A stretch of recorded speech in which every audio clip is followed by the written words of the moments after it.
जय हिंद दोस्तों, स्वागत है आप सभी का ऑनलाइन स्टडी यूके में। ऑनलाइन स्टडी यूके में आज के लेक्चर में बात करने वाले हैं हम science MCQ question answer with explain. ठीक है, उसके साथ हम कुछ एक्सप्लेन भी करेंगे, कुछ एक्स्ट्रा आपको करवाएंगे।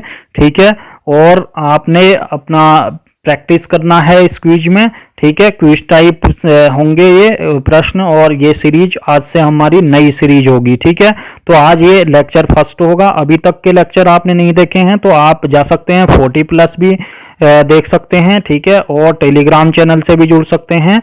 और ज़्यादा ज़्यादा सपोर्ट करें और कमेंट बॉक्स में कमेंट करें कैसा लगा लेक्चर। तो आइए बात करते हैं क्वेश्चन नंबर 1। क्वेश्चन नंबर 1 की बात करें तो एक्सरे का आविष्कार किसने किया था? एक्सरे का आविष्कार किसने किया था? रॉन्टजन, ठीक है, गैलीलियो, राइट ब्रदर्स, जे रॉबर्ट्स ओपेनहीमर। ठीक है, तो किसने किया था आपने सोच लिया होगा। ठीक है, तो रॉन्टजन ने किया था। ठीक है, रॉन्टजन ने किया था। ये रॉन्टजन ने इसका आविष्कार किया था। विलियम, इनका नाम जो था पूरा नाम विल्हम कॉनरेड रॉन्टजन। ठीक है, ये जर्मनी के वैज्ञानिक थे रॉन्टजन। ठीक है, इन्होंने एक्सरे का आविष्कार इन्हें 1901 में, ठीक है, 1901 में इन्हें एक्सरे के आविष्कार के लिए नोबेल पुरस्कार दिया गया था। ठीक है, रॉन्टजन ने एक्सरे की खोज 1895 में की थी। ठीक है, 1895 में करी थी, 1895 में। ठीक है, और इन्हें इसके लिए एक्सरे के लिए ही 1901 में 1901 में इन्हें क्या मिला? नोबेल पुरस्कार मिला। ठीक है, इनका जो पूर्ण नाम था विल्हम कॉनरेड रॉन्टजन था और जर्मनी के थे। ठीक है, और बात आती है गैलीलियो। गैलीलियो टेलीस्कोप की खोज की थी गैलीलियो ने। और राइट ब्रदर्स की बात आती है तो हवाई जहाज का इन्होंने आविष्कार करा था। जे रॉबर्ट्स ओपेनहीमर की बात आती है तो इन्होंने परमाणु बम का आविष्कार किया था। ठीक है, नेक्स्ट क्वेश्चन की तरफ बढ़ते हैं हम। Question number 2। क्वेश्चन नंबर 2 की बात करें तो शक्तिशाली चुंबक किससे बनते हैं? शक्तिशाली चुंबक किससे बनते हैं? नंबर 1 ऑप्शन है लोहा, कोबाल्ट एवं निकेल की मिश्र धातुओं से, एल्युमिनियम, कोबाल्ट एंड निकेल की मिश्र धातुओं से, लोहे यौगिकों से, और डी ऑप्शन आपका लौह चुंबकीय पदार्थों से। किससे बनते हैं?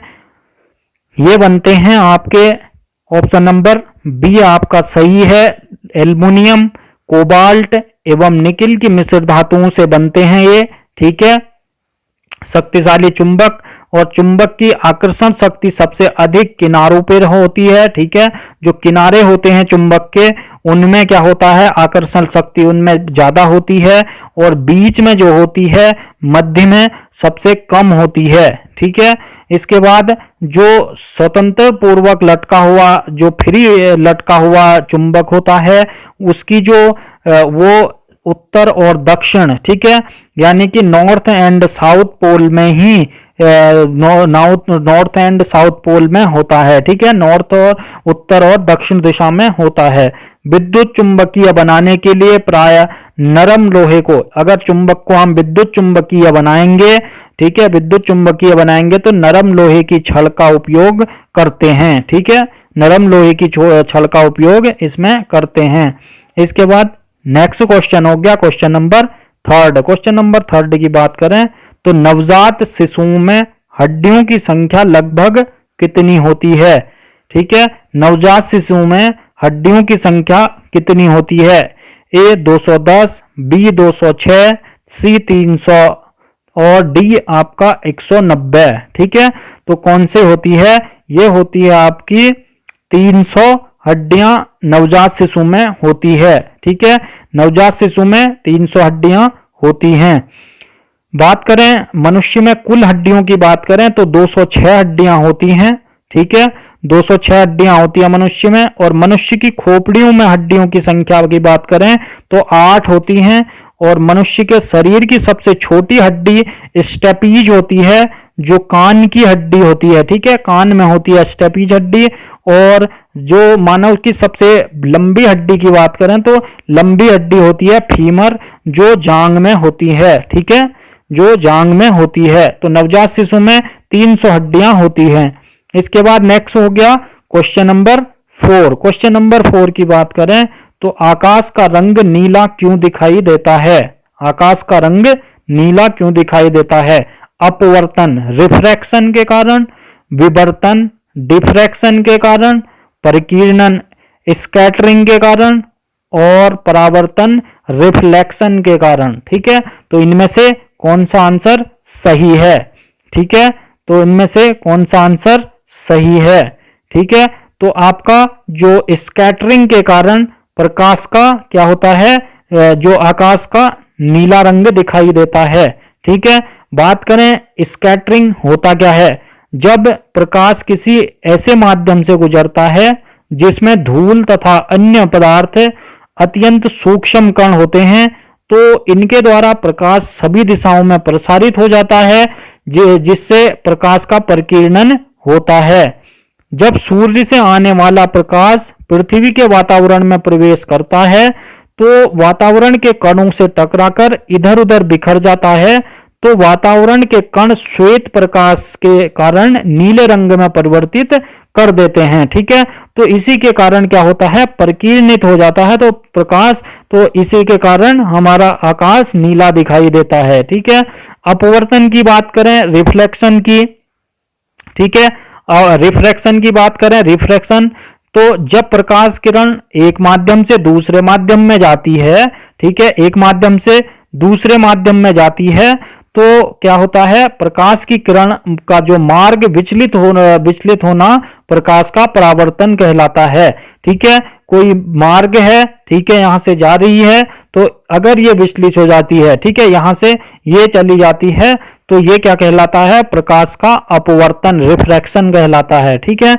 इसके बाद परावर्तन की बात करें, रिफ्लेक्शन की बात करें तो रिफ्लेक्शन जब कोई प्रकाश किरण किसी चमकदार सतह से टकराकर, ठीक है, अगर कोई चमकदार सतह होगी, सरफेस होगी तो उससे टकराकर वापस लौट जाती है। ठीक है, वापस लौट जाती है तो इसे क्या कहते हैं, प्रकाश का परावर्तन कहते हैं, रिफ्लेक्शन ऑफ लाइट कहते हैं। ठीक है, ये कैसे होगा, अगर चमकदार सतह होगी कोई, ठीक है, चमकदार सतह होगी, यहां से प्रकाश होगा, ठीक है, यहां से प्रकाश आता है और ये वापस चली जाती है, ठीक है, तो वापस चली जाती है तो क्या होगा, आपका रिफ्लेक्शन होगा। ठीक है, प्रकाश का परावर्तन होगा। इसके बाद विवर्तन की बात करें, विवर्तन यानी कि डिफ्रैक्शन। डिफ्रैक्शन क्या होता है, जब कोई प्रकाश किरण किसी अवरोध के किनारे पर, ठीक है, अवरोध के किनारों से थोड़ा मुड़कर उसकी छाया में प्रवेश करने की घटना को क्या बोलते हैं, प्रकाश का विवर्तन कहते हैं। ठीक है,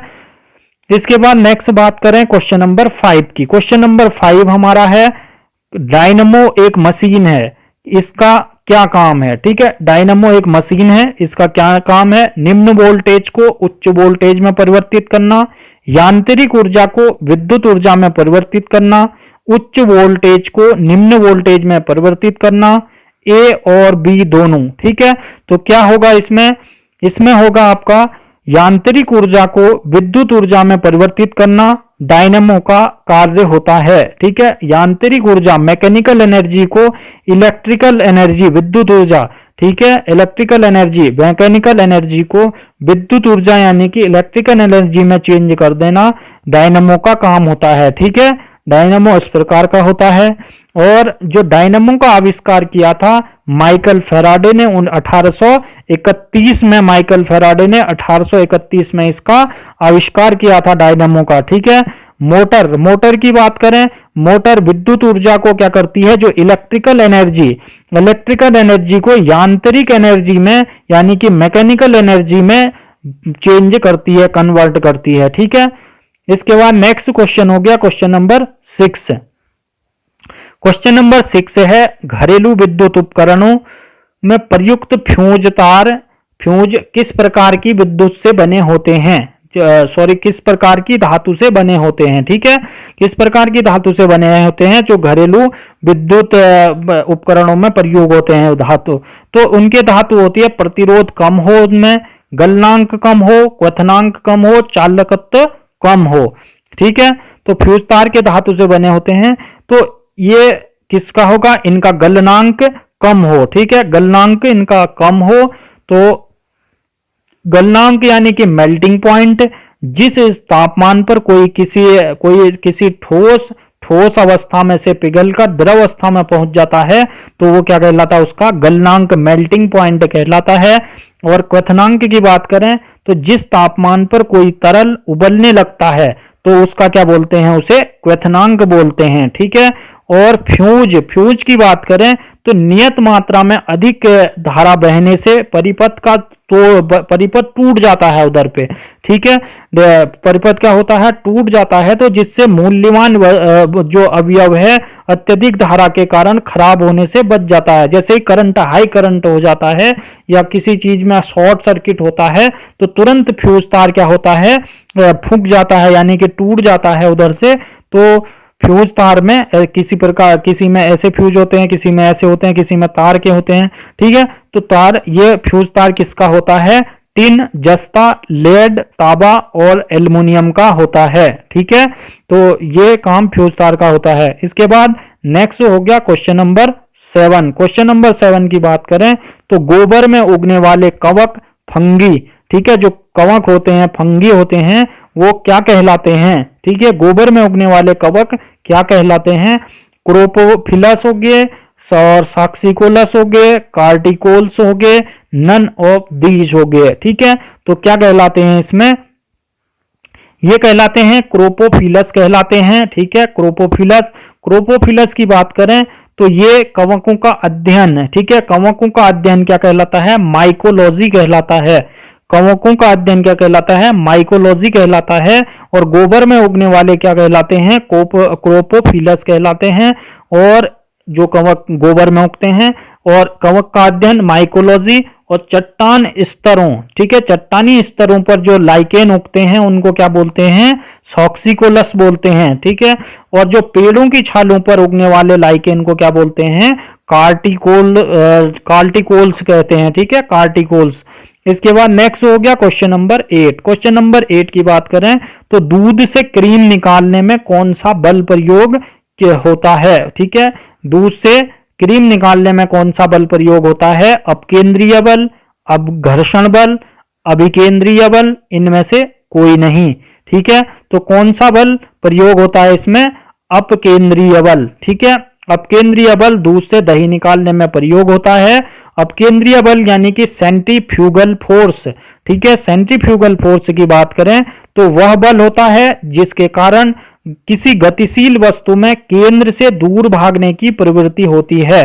ठीक है। यहां से अगर कोई ये है, यहां से अगर दूर कोई भागता है, ठीक है, यहां से घुमाया जाता है तो वो क्या करता है, दूर भागता है। ठीक है। यहां को दूर भागता है ऐसे करके, तो दूर भागने की जिसमें प्रवृत्ति होगी तो सेंट्रीफ्यूगल फोर्स कहलाएगा। ठीक है। उसे हम अपकेंद्रीय बल कहेंगे। ठीक है। जो दूध से दही निकालने में प्रयोग किया जाता है। दूसरी बात, केंद्र की ओर जो बल लगता है, ठीक है, जो केंद्र की ओर बल लगता है, यहां से अगर हम जा रहे हैं तो अंदर की तरफ जो बल लगता है, ठीक है, अंदर की तरफ गाड़ियों में लगता है, जैसे गाड़ियों में अंदर की तरफ बल लगता है, तो अंदर की तरफ जो बल लगता है वो कहलाता है सेंट्रीप्यूटल फोर्स। सेंट्रीप्यूटल फोर्स कहलाता है जो अंदर की तरफ, और जो बाहर की तरफ जो बल भागता है वो अपकेंद्रीय यानी कि सेंट्रीफ्यूगल फोर्स कहलाता है। ठीक है। इसके बाद नेक्स्ट हो गया क्वेश्चन नंबर 9। क्वेश्चन नंबर 9 की बात करें तो क्वेश्चन नंबर 9 है, हमारे शरीर की कौन सी कोशिकाएं प्राय मानव शरीर के सैनिक कहलाती हैं। मानव शरीर के सैनिक कौन सी कोशिकाएं कहलाती हैं हमारी शरीर की, सफेद रक्त कोशिकाएं, लाल रक्त कोशिकाएं, आइरिस और नन ऑफ दीज। ठीक है। तो इनमें से कौन सी कहलाती हैं, ये कहलाती हैं व्हाइट ब्लड सेल, यानी कि WBC जो होती हैं, WBC जो कोशिकाएं होती हैं, रक्त जो व्हाइट ब्लड सेल्स होती हैं वो हमारे सैनिक कहलाती हैं। ठीक है। हमारे शरीर की सैनिक कहलाती हैं। श्वेत रक्त जो कोशिकाएं होती हैं WBC, श्वेत रक्त कोशिकाओं का शरीर के इम्यून सिस्टम का हिस्सा होती हैं ये, और ये शरीर के संक्रमण और अन्य बीमारियों से लड़ने में मदद करते हैं।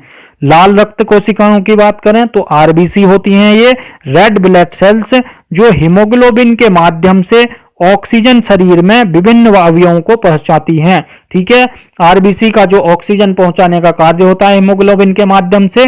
ठीक है, और जो श्वेत रक्त कणिकाएं होती हैं, कोशिकाएं होती हैं डब्ल्यूबीसी, वो क्या करती हैं, इम्यून सिस्टम से होती हैं, जो संक्रमण रोग प्रतिरोधक क्षमता को बढ़ाती हैं और उनसे रोगों से लड़ने में मदद करती हैं। ठीक है, इनकी उत्पत्ति कैसे होती है, इनकी उत्पत्ति होती है अस्थिमज्जा में। ठीक है, इसके बाद नेक्स्ट बात करें क्वेश्चन नंबर 10। क्वेश्चन नंबर 10 की बात करें तो क्वेश्चन नंबर 10 है, ट्रांसफार्मर का प्रयोग क्यों किया जाता है। ट्रांसफार्मर का प्रयोग क्यों किया जाता है, डीसी को एसी में बदलने के लिए, एसी को डीसी में बदलने के लिए, एसी वोल्टेज को उपचयन या अपचयन करने के लिए, नन ऑफ दीज। ठीक है, तो ट्रांसफार्मर का प्रयोग क्यों किया जाता है, एसी वोल्टेज का अपचयन या उपचयन करने के लिए किया जाता है। ठीक है, एसी वोल्टेज का अपचयन या उपचयन करने के लिए किया जाता है ट्रांसफार्मर का उपयोग। ट्रांसफार्मर एक वैद्युत मशीन है। यह किसी एक विद्युत परिपथ जो सर्किट से अन्य परिपथ में विद्युत प्रेरण द्वारा परस्पर जुड़े हुए चालकों के माध्यम से विद्युत ऊर्जा स्थानांतरित करती है। ठीक है, ट्रांसफार्मर मतलब ट्रांसफर करती है। ठीक है, स्थानांतरित करती है विद्युत ऊर्जा को एक चालक। तो और ट्रांसफार्मर केवल प्रत्यावर्ती धारा यानी कि एसी करंट, ठीक है, एसी करंट विभवांतर के साथ कार्य कर सकता है और एक दिश यानी कि डायरेक्ट के साथ नहीं कर सकता है, डीसी के साथ, एसी के साथ ही कार्य कर सकता है ट्रांसफार्मर। ठीक है, विद्युत मोटर की बात करें तो विद्युत ऊर्जा को यांत्रिक ऊर्जा में बदलता है ये विद्युत मोटर। और डायनमो की बात करें तो डायनमो यांत्रिक ऊर्जा को, मैकेनिकल एनर्जी को इलेक्ट्रिकल एनर्जी में चेंज करता है डायनमो। ठीक है, एसी टू डीसी क्या करता है, रेक्टिफायर करता है। ठीक है, और डीसी टू एसी इन्वर्टर। ठीक है, इसके बाद नेक्स्ट हो गया क्वेश्चन नंबर 11। क्वेश्चन नंबर 11 की बात करें तो क्वेश्चन नंबर 11 है हमारा, क्वार्ट्ज घड़ियों में प्रयुक्त होने वाले क्वार्ट्ज क्रिस्टल किसके बने होते हैं। ठीक है, तो किसके बने होते हैं, सिलिकॉन डाइऑक्साइड, सोडियम सिलिकेट, मैग्नेटाइड और नन ऑफ दीज। ठीक है, इनमें से कौन सा है आंसर, किसके बने होते हैं, जो क्वार्ट्ज घड़ियों में प्रयुक्त होने वाले क्वार्ट्ज क्रिस्टल जो होते हैं वो बने होते हैं सिलिकॉन डाइऑक्साइड के बने होते हैं। किसके बने होते हैं, सिलिकॉन डाइऑक्साइड के बने होते हैं क्वार्ट्ज घड़ियों में क्वार्ट्ज। ठीक है, तो स्फटिक यानी कि क्वार्ट्ज को एक स्फटिक भी बोलते हैं और एक खनिज है ये क्वार्ट्ज, और जो साधारणतः एक रंगहीन, पारदर्शी, ठीक है, कठोर और यह रेत एवं ग्रेनाइट का मुख्य घटक भी होता है। ठीक है, और चमकदार होता है और इसका जो अणुसूत्र है क्वार्ट्ज का वो है SiO2। ठीक है, SiO2 है। ठीक है, SiO2। इसके बाद नेक्स्ट सिलिकेट डाइऑक्साइड SiO2। ठीक है, इसके बाद नेक्स्ट हो गया क्वेश्चन नंबर 12। क्वेश्चन नंबर 12 की बात करें तो निम्न में से झूठ का पता लगाने वाला यंत्र इंस्ट्रूमेंट कौन सा है। झूठ का पता लगाने वाला इंस्ट्रूमेंट कौन सा है, तो झूठ का पता लगाने के लिए पॉलीग्राफ, सिस्मोग्राफ, ऑडियोमीटर, एनीमोमीटर। कौन सा है, ये है पॉलीग्राफ। ठीक है, कौन सा है, पॉलीग्राफ। पॉलीग्राफ की बात करें तो ये इसे क्या बोलते हैं, लाइट डिटेक्टर भी बोलते हैं। ठीक है, लाइट डिटेक्टर भी बोलते हैं। इसकी खोज जॉनसन अगस्तस लॉर्सन ने 1921 में की थी। कब की थी, 1921 में जॉन अगस्तस लॉर्सन ने 1921 में की थी। और उसकी हार्ट रेट क्या होता है कि इसमें होता क्या है, रेट, उसकी जो हार्ट रेट होती है, जो दिल की धड़कन होती है, वो धड़कन के ब्लड प्रेशर और दिमाग के सिग्नल को देखा जाता है इन तीनों को। ठीक है, एक तो हार्ट रेट देखी जाती है और ब्लड प्रेशर और दिमाग के सिग्नल को देखा जाता है।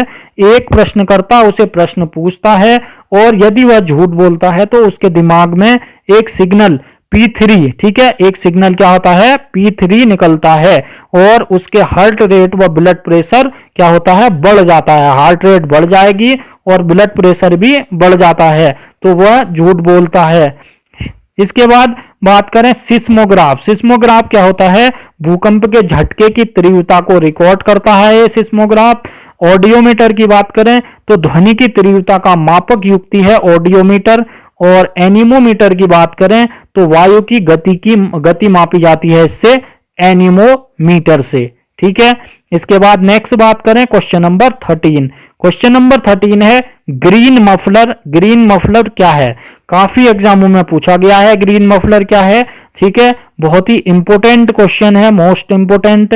ठीक है, बहुत एग्जामों में पूछा जाता है, कॉमन क्वेश्चन है, काफी पूछा जाता है। ठीक है, तो ग्रीन मफलर क्या है? ध्वनि प्रदूषण को कम करने की तकनीक, वायु प्रदूषण को कम करने की तकनीक, जल प्रदूषण को कम करने की तकनीक, इनमें से कोई नहीं। ठीक है, तो इनमें से कोई नहीं। ग्रीन, इनमें से आपका आंसर क्या है? आपका आंसर है ध्वनि प्रदूषण को कम करने की तकनीक है ग्रीन मफलर। ठीक है, तो ग्रीन मफलर की बात करें तो ग्रीन मफलर आबादी वाले क्षेत्रों में, आसपास या सड़कों या औद्योगिक क्षेत्रों में, जो एनएच होते हैं राजमार्ग के पास, सोसाइटी आदि जैसे शोर स्थानों में लगाकर ध्वनि प्रदूषण को कम करने की एक तकनीक है। ठीक है, ग्रीन मफलर में क्या करते हैं?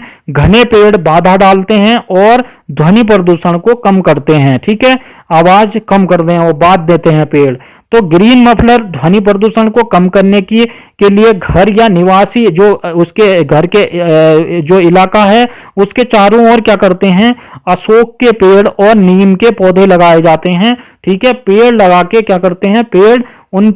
वो पेड़ क्या करते हैं? पेड़ बांध देते हैं ध्वनि को, और ज्यादा दूर तक ध्वनि नहीं जाती है, जिससे तो ध्वनि नहीं जाती है। तो यही ग्रीन मफलर है, मफलर की तरह बांध देते हैं। ठीक है, इसके बाद नेक्स्ट हो गया, नेक्स्ट क्वेश्चन है क्वेश्चन नंबर 14। सेब के बीज में कौन सा तत्व मौजूद होता है? सेब के बीज में कौन सा तत्व मौजूद होता है? ठीक है, सेब के जो सीड होते हैं उनमें कौन सा एलिमेंट होता है? तो जो एमिडोग्लिन, लोहा और मैग्नीज, इनमें से कोई नहीं। ठीक है, तो ये होता है एमिडोग्लिन है। एमिडोग्लिन की बात करें तो जब यह तत्व मनुष्य में पाचन एंजाइम के संपर्क में आता है तो यह साइनाइड रिलीज करता है। क्या करता है? साइनाइड रिलीज करना शुरू कर देता है। एमिडोग्लिन में शुगर और साइनाइड होता है। ठीक है, क्या होता है? शुगर और साइनाइड होता है, जो शरीर में प्रवेश करने पर हाइड्रोजन साइनाइड में परिवर्तित हो जाता है। हाइड्रोजन साइनाइड में परिवर्तित हो जाएगा और इसके कारण मौत भी हो सकती है। ठीक है, इसके कारण मौत भी हो सकती है। इसके बाद नेक्स्ट हो गया क्वेश्चन नंबर 15। क्वेश्चन नंबर 15 की बात करें तो मड काउ डिजीज का कारण क्या है? मड काउ डिजीज का कारण क्या है? जीवाणु, bacterium, virus, prion, none of these. ठीक है, इसका आंसर आपका है प्रियन होता है। ठीक है, क्या होता है? प्रियन होता है, और आंसर इसका प्रियन होता है। तो मड काउ डिजीज एक ऐसी बीमारी है जो सूक्ष्म जीवों के कारण होती है, और यह बीमारी पशुओं के दिमाग को प्रभावित करती है। क्या करती है? मड काउ डिजीज क्या करती है? पशुओं के दिमाग को प्रभावित करती है, और इस इन्फेक्शन के कारण दिमाग के छोटे छोटे छेद होने लगते हैं पशुओं में। ठीक है, और जिससे दिमाग एक स्पंज की तरह लगने लगता है, और इन चीजों के कारण दिमाग में धीरे धीरे खराब हो जाता है, तो वो पागल हो जाते हैं। मड काउ डिजीज बोला जाता है इसे। ठीक है, एक इसके कारण होता है प्रियन के कारण। ठीक है, मड काउ डिजीज के बारे में बात करें तो क्रूट्सफेल्ड जैकब रोग भी इसे कहा जाता है। क्या बोला जाता है? क्रूट्सफेल्ड जैकब रोग भी मड काउ डिजीज रोग ही कहलाता है। ठीक है, इससे क्या होता है? पशुओं का दिमाग खराब हो जाता है। इसके बाद नेक्स्ट हो गया क्वेश्चन नंबर 16। क्वेश्चन नंबर 16 की बात करें तो पीएच स्केल का आविष्कार किसने किया था? पीएच स्केल का आविष्कार किसने किया था? Benjamin Franklin, SPL Sorensen, William Roentgen, none of these. ठीक है, तो किसने करा था? एसपीएल सोरेनसन ने किया था इसका पीएच स्केल का खोज। ठीक है। पीएच स्केल का जो आविष्कार किया था पीएसएल जो एसपीएल सोरेनसन ने किया था। पीएच मूल्य, पीएच वैल्यू यानी कि पोटेंशियल यानी कि पावर, पोटेंशियल या पावर ऑफ हाइड्रोजन, ठीक है। इसका फुल फॉर्म अगर पूछता है तो पोटेंशियल या पावर ऑफ हाइड्रोजन कभी कभी पूछ लेता है, ठीक है। जो साथ में क्या होता है, उदासीन होता है, ठीक है। पीएच मूल्य एक संख्या होती है जो पदार्थों में अम्लीयता यानी कि एसिडिटी और क्षारीयता यानी कि एल्काइनिटी को प्रदर्शित करती है, ठीक है। इसके 1 से 14 तक होता है। इसके बाद नेक्स्ट हो गया क्वेश्चन नंबर 17। क्वेश्चन नंबर 17 की बात करें तो कौन सी बीमारी प्रोटोजोआ के कारण होती है? कौन सी बीमारी प्रोटोजोआ के कारण होती है? मलेरिया, पायरिया, पेचिस और उपर्युक्त सभी, ठीक है। कौन सी होती है? उपर्युक्त सभी यानी कि प्रोटोजोआ, पायरिया और पेचिस, ठीक है। ये सभी बीमारियां क्या होती हैं? प्रोटोजोआ के कारण होती हैं। जो प्रोटोजोआ होता है उससे होने वाली रोगों की हमने एक ट्रिक भी बनाई है। तो पायरिया, कालाजार, मलेरिया, पेचिस और सोने की बीमारी, ठीक है। तो सोने की बीमारी ये प्रोटोजोआ से ये विभिन्न रोग होते हैं। इसकी जो ट्रिक की बात करें तो क्या है ट्रिक? पापा काम पे सोते हैं, ठीक है। ट्रिक की बात करें तो पापा काम पे सोते हैं यानी कि पापा यानी कि पायरिया, का हो गया कालाजार, म हो गया मलेरिया और पे हो गया पेचिस और सोते हैं सोने की बीमारी। पापा काम पे सोते हैं यानी कि प्रोटोजोआ, ठीक है। प्रोटोजोआ से होने वाली बीमारी होगी ये, ठीक है। पापा काम पे सोते हैं। इसके बाद नेक्स्ट हो गया क्वेश्चन नंबर 18। क्वेश्चन नंबर 18 की बात करें तो मानव पाचन तंत्र से जुड़ी ग्रंथियां ग्लैंड्स का नाम क्या है? मानव पाचन तंत्र से जुड़ी जो ग्लैंड्स होती हैं उनका नाम क्या है? लार ग्रंथियां, यकृत और अग्नाशय, लार ग्रंथियां या यकृत, लार ग्रंथियां और अग्नाशय और यकृत और अग्नाशय। ये भी क्वेश्चन पहले एग्जामों में काफी पूछा जा चुका है, काफी महत्वपूर्ण एग्जाम है, ठीक है। तो ये क्या क्या है? लार ग्रंथियां, यकृत और अग्नाशय हैं, ठीक है। या लार ग्रंथियां, अग्नाशय और यकृत हैं, ठीक है। मानव पाचन तंत्र की बात करें तो ह्यूमन डाइजेस्टिव सिस्टम की, तो पाचन वह प्रक्रिया है जिसमें जटिल कार्बनिक पदार्थ जो कॉम्प्लेक्स ऑर्गेनिक मटेरियल होते हैं वह क्या करते हैं? अपघटनीय एंजाइमों के द्वारा सरल कार्बनिक पदार्थों में बदल दिया जाता है, ठीक है। और यह क्या करता है? मुख जो माउथ से प्रारंभ होती है, ठीक है। पाचन प्रक्रिया, एक क्वेश्चन हमने इससे पहले वीडियो में भी दिया था कि जो पाचन प्रक्रिया कहां से प्रारंभ होती है, तो ये कहां से प्रारंभ होती है? मुंह से प्रारंभ हो जाती है और गुदा यानी कि एनोस तक फैली रहती है, ठीक है। ये चीज है। इसके बाद नेक्स्ट हो गया क्वेश्चन नंबर 19। क्वेश्चन नंबर 19 की बात करें तो क्वेश्चन नंबर 19 है पोन्स, सेरेबेलम और मेंडुला निम्न में से किसका हिस्सा है? ठीक है। अग्र मस्तिष्क का, फोरब्रेन का, और पश्चिम जो मध्य मस्तिष्क हो गया, मिड ब्रेन हो गया, और पश्चिम मस्तिष्क हो गया, पश्चिम मस्तिष्क, और उपरोक्त सभी। तो पोन्स, सेरेबेलम और मेंडुला निम्न में से किसका हिस्सा है? ठीक है। तो ये हैं पश्चिम मस्तिष्क के हिस्से हैं। किसके हैं? पश्चिम मस्तिष्क के हिस्से हैं। यह मस्तिष्क का सबसे पिछला भाग होता है, ठीक है। पश्चिम मस्तिष्क जो होता है मस्तिष्क का सबसे पिछला भाग होता है। यह अनुमस्तिष्क या सेरिबेलम एवं मेंडुला अल्बागेंटा का बना होता है, ठीक है। ये इसके हिस्से हैं, अनुमस्तिष्क या सेरिबेलम एवं जो मेडुला अल्बागेंटा का बना होता है।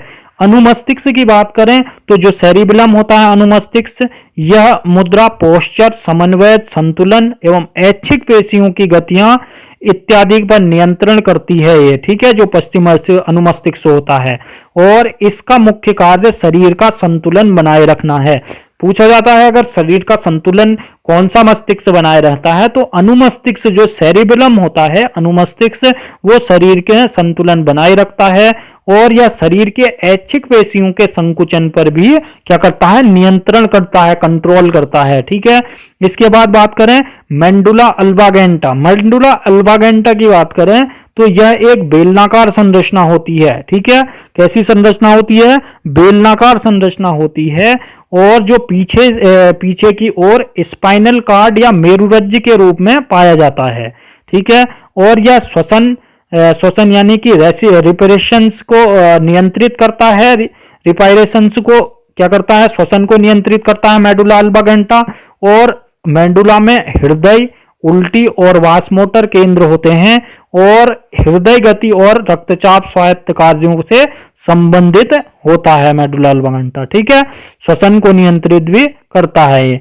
इसके बाद क्वेश्चन नंबर 20, ग्लाइकोसिस, जो ग्लाइकोलिसिस का अंतिम उत्पाद क्या होता है। ग्लाइकोलिसिस का जो अंतिम उत्पाद पायरोविक अम्ल, O2, CO2, ग्लूकोज, तो ये कौन सा होता है, ये पायरोविक अम्ल होता है। ग्लाइकोलिसिस का जो अंतिम उत्पाद होता है वो होता है पायरोविक अम्ल होता है। ठीक है, क्या होता है, पायरोविक अम्ल होता है। ग्लाइकोसिस या ग्लाइको अपघटन श्वसन की प्रथम अवस्था होती है। क्या होती है, श्वसन की प्रथम अवस्था पूछा जाता है तो क्या होता है, ग्लाइकोलिसिस होता है, ग्लाइको अपघटन। ठीक है, श्वसन की प्रथम अवस्था जो कोशिका द्रव में होती है। ठीक है, इस क्रिया में क्या होता है, ग्लूकोज का आंशिक ऑक्सीकरण होता है और फलस्वरूप ग्लूकोज के एक अणु से पायरुविक अम्ल के 2 अणु बनते हैं तथा कुछ ऊर्जा मुक्त हो जाती है इसमें। ठीक है, इसमें देख सकते हैं आप ग्लूकोज के एक अणु, जो ग्लूकोज का एक अणु और पायरुविक अम्ल के 2 अणु इसमें क्या हो जाते हैं, पायरुविक अम्ल के 2 अणु बनते हैं तो इसमें कुछ ऊर्जा रिलीज हो जाती है। ठीक है, तो पायरुविक अम्ल आपने जाना। इसके बाद नेक्स्ट हो गया क्वेश्चन नंबर 21। क्वेश्चन नंबर 21 है, आधुनिक आवर्त सारणी में आवर्तों की संख्या कितनी है। ठीक है, आवर्तों की संख्या कितनी है, 7, 8, 9 और 11। ठीक है, तो आवर्त सारणी में कितनी है आवर्तों की संख्या। आवर्तों की संख्या की बात करें तो आवर्तों की संख्या है 7। ठीक है, आवर्तों की संख्या 7 है। तो आधुनिक आवर्त सारणी जो मोजले ने, द मॉडर्न पीरियोडिक टेबल मोजले ने दी थी, तो आधुनिक आवर्त सारणी में तत्वों को उनके परमाणु क्रमांक के बढ़ते क्रम में सजाया गया है। ठीक है, क्या बढ़ते क्रम में, परमाणु क्रमांक के बढ़ते क्रम में आधुनिक आवर्त सारणी में इनको तत्वों के बढ़ते क्रम में जो परमाणु क्रमांक के बढ़ते क्रम में सजाया गया है। और हाइड्रोजन H, ठीक है, हाइड्रोजन की परमाणु संख्या सबसे कम इसमें है और अतः हाइड्रोजन H को, जो हाइड्रोजन है, उसे आधुनिक आवर्त सारणी में पहले स्थान पर रखा गया है। आधुनिक आवर्त सारणी में 18 ऊर्ध्व स्तंभ हैं। ठीक है, क्या है, 18 ऊर्ध्व स्तंभ हैं जिसे क्या कहते हैं, ग्रुप कहा जाता है। और आधुनिक आवर्त सारणी में क्या होते हैं, 7 क्षैतिज पंक्तियां होती हैं जिन्हें हम क्या बोलते हैं, पीरियड्स आवर्त कहते हैं। ठीक है, क्या बोलते हैं, पीरियड्स बोलते हैं। ठीक है, यहां समझेंगे, यहां जो है ये ग्रुप्स हैं। ठीक है, ग्रुप्स हैं हमारे, ये 18 ग्रुप हैं। ठीक है, समूह आवर्त, ठीक है, समूह आवर्त हैं। और जो समूह आवर्त बात करें, पीरियोडिक आवर्त बोले हैं तो उसे 7 हैं। ठीक है, ये 7 हैं, ये 18 हैं यहाँ। ठीक है, और जो ये लेंथेनाइड एक्टेनाइड हैं वो एक्स्ट्रा हैं। ठीक है, इसके बाद जो हाइड्रोजन की बात करें तो हाइड्रोजन सबसे पहले में रखा गया है 1 में। ठीक है, 1H1। इसके बाद नेक्स्ट बात करें तो क्वेश्चन नंबर 22। क्वेश्चन नंबर 22 की बात करेंगे तो रक्त संचार या रक्त परिसंचरण, जो सर्कुलेशन होता है रक्त का, ब्लड का, को किसने खोजा था। रक्त के संचरण या रक्त परिसंचरण या रक्त संचार किसने खोजा था, वोल्टेयर, विलियम हार्वे, लेगरहेंस और नन ऑफ दीज। तो विलियम हार्वे ने इसे खोजा था, रक्त परिसंचरण और ब्लड फ्लो। ठीक है, जो ह्यूमन सर्कुलेशन सिस्टम देख रहे हैं आप, ठीक है, इसमें कैसे कैसे होता है। रक्त परिसंचरण यानी कि ब्लड सर्कुलेशन मनुष्य और अन्य पशुओं के परिसंचरण तंत्र अंगों का वह तंत्र होता है जो शरीर के भीतर सामग्रियों के परिवहन के जिम्मेदार होता है। ठीक है, ब्लड जगह जगह ये पहुंचाता है। ठीक है, बिल्कुल छना हुआ ब्लड पहुंचाता है। इसमें हृदय, धमनियां, नसें, कोशिकाएं, रक्त होते हैं। ठीक है, इनमें ये कार्य करते हैं, वर्क करते हैं, तब हमारा ब्लड जगह जगह पहुंच पाता है। ठीक है, इसके बाद नेक्स्ट हो गया क्वेश्चन नंबर 23। क्वेश्चन नंबर 23, तो मानव शरीर द्वारा उत्पादित प्रमुख अपशिष्ट वेस्ट क्या है? मानव शरीर द्वारा प्रमुख वेस्ट क्या है? मानव शरीर में प्रमुख वेस्ट यूरिया, कार्बन डाइऑक्साइड, ए और बी दोनों, नन ऑफ दीज। क्या है इसमें? है ए और बी दोनों, यूरिया और कार्बन डाइऑक्साइड प्रमुख अपशिष्ट है। ठीक है, और यूरिया की बात करें तो यूरिया का फॉर्मूला क्या होता है? CH4N2O होता है। ठीक है, यूरिया का जो फॉर्मूला होता है, कभी कभी पूछ लिया जाता है, CH2N2O होता है। इसके बाद नेक्स्ट हो गया क्वेश्चन नंबर 24। क्वेश्चन नंबर 24 है व्यापारिक कारक किसके प्राप्त होती है? जो व्यापारिक कारक होती है वो किससे प्राप्त होती है? तो व्यापारिक कारक कैम्बियम से, जाइलम से, फ्लोएम से, नन ऑफ दीज। तो ये होती है कारक कैम्बियम से होती है व्यापारिक कारक। ठीक है, जो कॉर्क होती है व्यापारिक कॉर्क, वो कॉर्क कैम्बियम से होती है। कॉर्क कैम्बियम की बात करें, कॉर्क एक पेड़ की छाल से बनता है। ठीक है, और कैम्बियम जो होता है वनस्पति विज्ञान में जो बॉटनिकल साइंस होती है उसमें एक कैम्बियम एक ऊतक परत है। ठीक है, क्या होती है? एक ऊतक परत है जो पौधे के विकास के लिए असामान्य कोशिकाओं को प्रदान करता है। ठीक है, क्या करता है? असामान्य कोशिकाओं को प्रदान करता है। इसके बाद नेक्स्ट हो गया क्वेश्चन नंबर 25। क्वेश्चन नंबर 25 है निम्न में से कौन सी ग्रंथि जो ग्लैंड्स होती है रक्तचाप ब्लड प्रेशर को नियंत्रित करती है? ठीक है, तो कौन सी ग्रंथि ब्लड प्रेशर को नियंत्रित करती है, कंट्रोल करती है? तो थायराइड ग्रंथि, अधिवृक्क ग्रंथि एड्रेनल ग्लैंड, और जो थाइमस ग्लैंड होती है, और नन ऑफ दीज। ठीक है, तो इनमें से कौन सी ग्लैंड करती है ब्लड प्रेशर को कंट्रोल? ठीक है, अधिवृक्क जो ग्रंथि होती है एड्रेनल ग्लैंड, वही क्या करती है? ब्लड प्रेशर को क्या करती है? कंट्रोल करती है। अधिवृक्क ग्रंथि यानी कि एड्रेनल ग्लैंड की बात करें तो कशेरुकी, ठीक है, कशेरुकी जीव में पाई जाने वाली एक अंतःस्रावी ग्रंथि है यह। इनका मुख्य कार्य तनाव की स्थिति में हार्मोन निकालना है। ठीक है, तनाव की स्थिति में क्या है? हार्मोन निकालना है। और अंतर जो थायराइड ग्रंथि है एक अंतर यानी कि ब्लड प्रेशर के उसमें थायराइड दो हार्मोन निकालेगी तो कंट्रोल कर देगी। ठीक है, तनाव में। इसके बाद नेक्स्ट हो गया तो थायराइड की बात करें तो एक अंतःस्रावी ग्रंथि होती है यह, और यह मानव शरीर में मेटाबॉलिज्म, विकास और परिपक्वता में महत्वपूर्ण भूमिका निभाती है थायराइड ग्रंथि। और थाइमस ग्रंथि की बात करें, थाइमस ग्लैंड की, तो थाइमस ग्लैंड हार्मोन स्रावित करता है जो कि शरीर की रोग प्रतिरक्षा प्रणाली में विकास में मदद करता है। ठीक है, इसके विकास में मदद करता है। अब क्वेश्चन ऑफ द डे। ठीक है, क्वेश्चन ऑफ द डे में आपने आंसर कमेंट बॉक्स में देना है। ठीक है, क्वेश्चन आपने आंसर बॉक्स में यानी कि कमेंट बॉक्स में देना है, जिसमें कि सिलिकॉन क्या है? सिलिकॉन क्या है? अर्धचालक, विद्युत रोधक, कुचालक और ऑप्शन डी चालक। ठीक है, तो सिलिकॉन क्या है? आपने आंसर कमेंट बॉक्स में जरूर देना है। ठीक है, और अपना फीडबैक जरूर दें कि वीडियो कैसी लगी, और इसी प्रकार से अगर नेक्स्ट वीडियो आएगी। ठीक है, ज्यादा ज्यादा कवर कराया जाएगा, आपको ज्यादा ज्यादा एक्सप्लेन किया जाएगा, जितना हो सकेगा हम उससे ज्यादा मेहनत कर रहे हैं आपके लिए। ठीक है, तो हमें सपोर्ट जरूर करें।